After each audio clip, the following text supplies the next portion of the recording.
Tripocell esim paketini aktivləşdirmək üçün ilkin olaraq ayarlar bölməsinə daxil olun. Bağlantılar seçib, oradan SIM menecərə daxil olun. SIM menecərə daxil olduqdan sonra esim əlavə et seçimini görəcəksiniz. Buradan QR kodu skan eləmək lazımdır.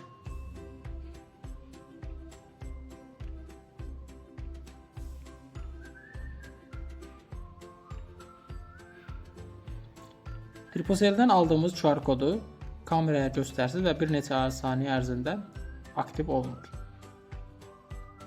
Və əlavə et tıklayın.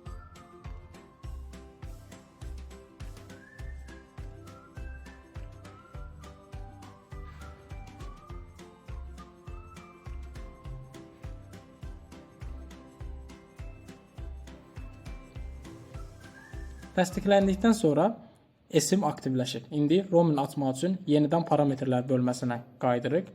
Bağlantılar, mobil şəbəkələr daxil oluruq və məlumat roamingini aktivləşdiririk.